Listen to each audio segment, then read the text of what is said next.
Hello and welcome back to Down Home Dietitian. Today I'm deciding how many seeds to plant based on the stores of what I have left preserved in the freezer and of my home canned goods. The primary reason I garden is because I want to be producing most of the food that we eat, especially the produce if possible. So I am generally growing and preserving with an aim to sort of get us through the winter with all of our produce. So what that means is that what we eat looks very different seasonally. In the summer and the spring, we get a lot more fresh things. In the fall and winter, we're getting more into winter squashes, root vegetables, and preserved foods. This year we moved into our new home and our canned goods went into this cabinet here. And I'm gonna take a look at them. You can see this time of year is when there starts to be some pretty good holes. This cabinet was completely full when we moved in, and there starts to be sort of gaps and holes opening up as we're eating more through our stores, which to me is really exciting because I feel like all the work that we put into growing and preserving is paying off because we are eating them through the winter, nutritious homegrown food that tastes way better than anything that comes from a store. So as I look through today, I'm gonna be deciding how much of different things that I need to plant and can or put away this year to make sure that we're good for next year. This is definitely a learning process because every year you kind of get a closer and closer handle on how much of each thing you go through and therefore how much you need to plant. Some things are really obvious, like for example, beets. I love pickled beets. I'm the only one who eats them, so I can them just for me. And this year we ran out about a month ago, and my beet crop did horribly last year.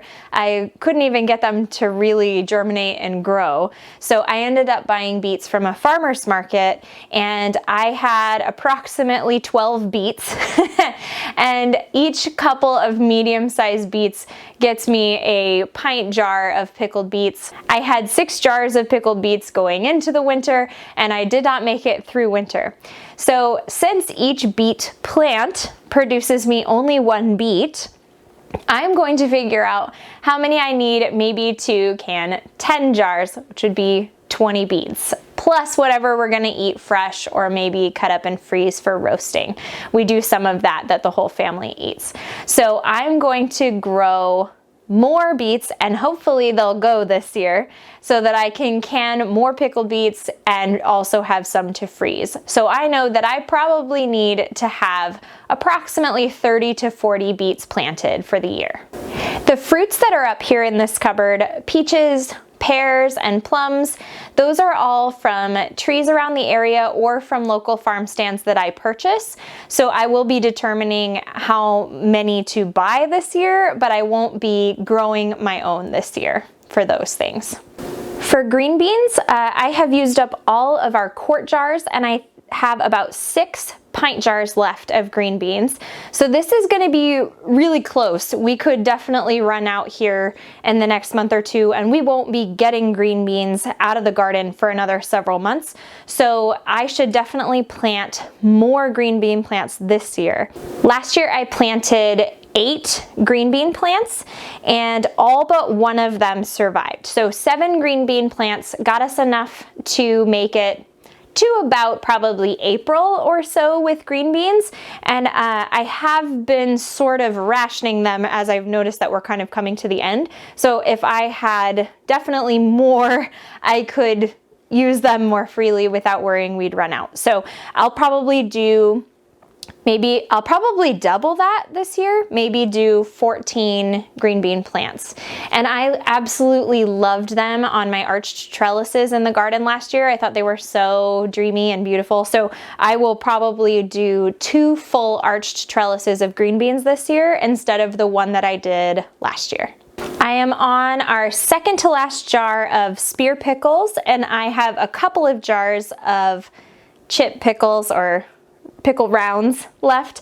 So I'll probably do another cucumber plant. This was all from 1 cucumber plant that I used for pickling. I had another one that I used more for fresh eating and I didn't care for its texture once they were pickled. So I'll probably do 2 plants of the pickling cucumber this year.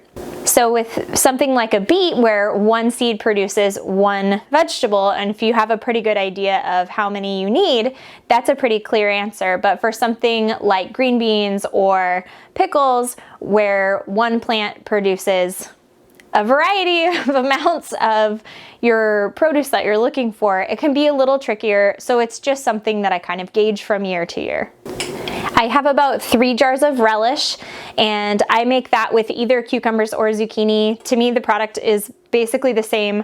I always have a large excess of zucchini, so I'm not too worried about having enough to make more relish, and I still have a couple jars left. This should probably get us through until next year, so I'll aim to make about 8 jars of relish, which is what I made last year.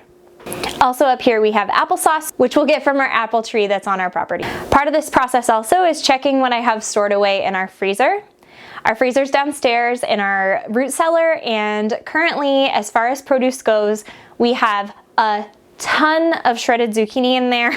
I certainly don't need any more zucchini than I need just for fresh eating this summer. I will probably plant 1 or 2 plants just to make sure that I have enough for good pollination, but I'm not gonna grow any significant amount of zucchini this year any more than I can help it.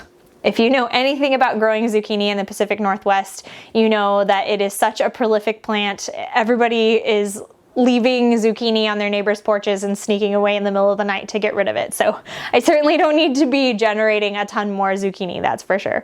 In the freezer, we also have a ton of frozen turnips, which if you've heard me talk about planting things and making sure that you plant things that your family actually likes, this is the mistake I made 3 years ago that we're still working on with about a gajillion turnips that my family just does not care for in that many dishes. So I am still working through those from several years ago. I will not be planting any turnips this year.